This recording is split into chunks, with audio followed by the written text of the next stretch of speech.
3 beginner fishing mistakes that leave you skunked. Hey folks, welcome back to the channel. Let me ask you, have you ever gone fishing, spent all day on the water, and ended up catching nothing? Yep, what we anglers call getting skunked. Now, here's the truth, a lot of beginners think it's because they're not skilled enough, or they don't have fancy gear. But most of the time, it's not about your technique at all, it's about falling into a few super common traps. Today, I'm gonna break down 3 beginner fishing mistakes that almost guarantee an empty cooler. And of course, I'll share what to do instead so you can actually bring some fish home next time. Mistake number 1, the kitchen sink bait mix. A lot of beginners think more flavors equals more fish.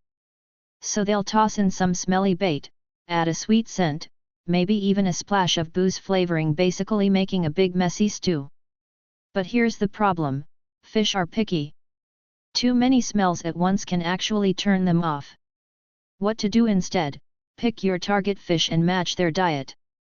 Crappie and bluegill like protein-rich, stronger smelling bait, especially when the water cools down. Carp often go for sweet corn or fermented grains. Grass carp? They'll take plant-based or fruity scents. One clear scent is always better than a confusing mix. Mistake number 2, skipping bottom checks before baiting. Another rookie move, showing up at a new spot and dumping in a pile of bait without knowing what's under the water. Here's the issue, in natural lakes or rivers, the bottom might be covered in weeds, rocks, or snags. Your bait could end up sitting in a hole or stuck in grass where fish can't even reach it. The fix is simple, do a quick bottom check. Use a slightly heavier weight than your float can handle, drop it down, and feel where it settles. That way you'll know if the spot is clean and fishable before wasting your bait. Mistake number 3, overbaiting instead of feeding smart. A lot of beginners think, more bait equals more fish. So they'll dump half a bucket in one go. Problem is, you'll either feed all the small nuisance fish, or spook the bigger ones. What works better is dynamic baiting. Start small, spread it out in a couple spots. Add a little more every hour or two to keep fish interested.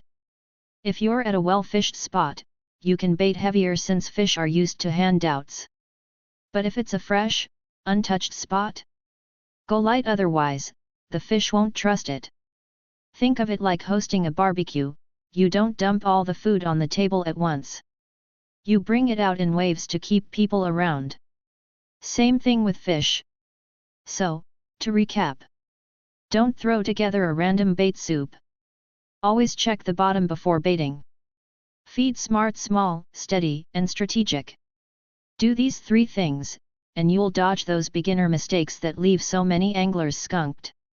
Now I want to hear from you. What was the biggest fishing mistake you made when you first started out? Share it in the comments, I'd love to hear your stories. And hey, if this helped you out, don't forget to like and subscribe so you don't miss more fishing tips coming up. Until next time, tight lines, everyone.